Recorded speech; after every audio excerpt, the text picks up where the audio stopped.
The MLS has way too many teams. Although, if we're being honest, the league probably had too many teams like 4 or 5 teams ago. However, the addition of Charlotte FC as the 28th franchise means things are only getting worse. Seriously, MLS, what are we doing here? This is a situation that continues to devolve as well. St. Louis is slated to come on board next season, while Team 30 will be announced in the near future.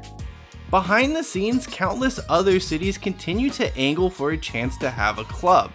It's all a bit much. Look, I don't fault Don Garber or the MLS for happily taking expansion money from owners. And the fact that many of these franchises are building soccer-specific stadiums is admirable. The thing is, this has done nothing for the game in America or the league as a whole. TV ratings for the MLS have been steady, but aren't matching the growth of the league in terms of number of teams.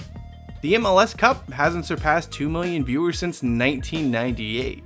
Meanwhile, attendance is fine, but what if I told you Canadian Football League games outdrew MLS games in 2019? Yeah, that's a pretty hard one to process. Despite that, TV ratings and attendance aren't the real reasons why the MLS has way too many teams. Instead, we need to use some good, old-fashioned common sense. MLS is clearly looking to other American sports leagues as to why 30 or so teams is a good number. Unfortunately, there is a huge flaw in that logic. The NFL has 100% of the world's best football players. The NBA and NHL probably have roughly 95% of their sport's top players, if not more. The number is around 90 to 95% for MLB, depending on how you rate Japan's baseball league.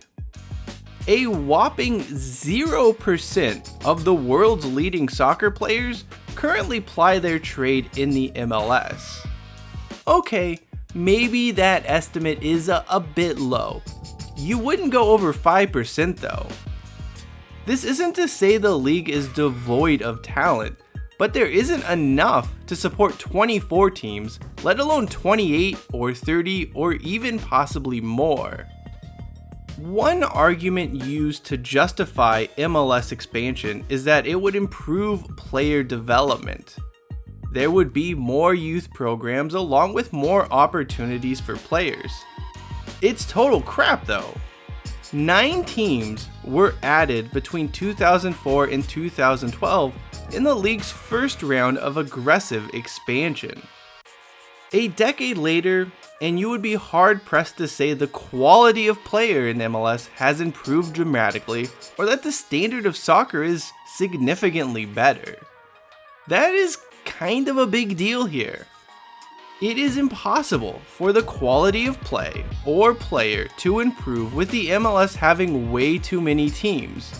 This ain't the NFL, NBA, MLB, or NHL where you get to watch the best players go head to head. There are lots of other options when it comes to soccer, and people will continue to choose those without some sort of change. And of course, by some sort of change, I mean promotion and relegation.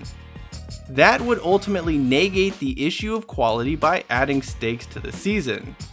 But yeah, I know that isn't gonna happen. So in the meantime, MLS, what are we doing here with all these teams? Let's fix this problem.